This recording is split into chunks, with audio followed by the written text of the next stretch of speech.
ሰላም እንዴት ናችሁ? ውድ አብረንደክ የዩቲዩብ ቻናል ቤተሰቦች እንኳን ደህና መጣችሁ። ዛሬ ቴሌግራም ላይ የገጠመኝን ለእናንተም ሶልቭ ያደረኩበትን መንገድ አሳያችኋለሁ። ሰሞኑን ቴሌግራም አፕዴት ካረጋችሁት በኋላ ኮምፒውተራችሁ ላይ ማለትም ቴሌግራም ዴስክቶፕ አማርኛ አይጽፍላችሁም፣ አያነብላችሁም። ይሄ የሚሆነው አፕዴት ከተደረገ በኋላ ነው። አስቡት እንግዲህ አፕዴት ካረጋችሁት በኋላ አማርኛ አይጽፍም አያነብም ሁለቱንም ማለት ነው። አፕሊኬሽኑን አጥፍታችሁ ብትጭኑትም አፕዴት ስለሆነ አይሰራላችሁ። ምን ታረጋላችሁ? ቴሌግራም ላይ ትሄዱና ሴቲንጋችሁን ታስተካክላላችሁ። ሉክ አሁን ይሄ የምታዩት አማርኛ ጽሁፎችን ነው ሃይድ ያደረገብኝ። ጽጽፍም እንደዚሁ አይጽፍልኝም፣ አማርኛው ባዶ ነው የሚያደርገው ማለት ነው። ምንድነው የምናደርገው? ቀጥታ ሴቲንግ ነው የምንገባው። ፕሮፋይላችን ስር ላይ ሴቲንግ እንገባለን።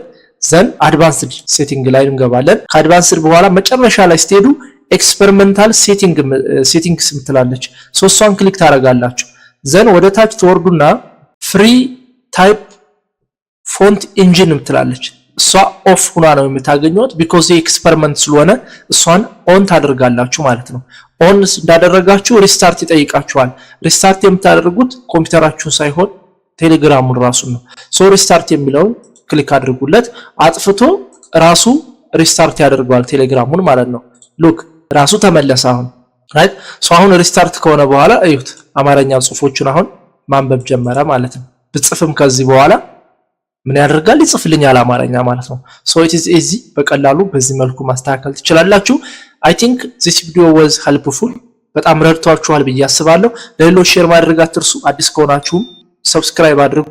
ይመቻችሁ። ቻው ቻው ቤተሰብ።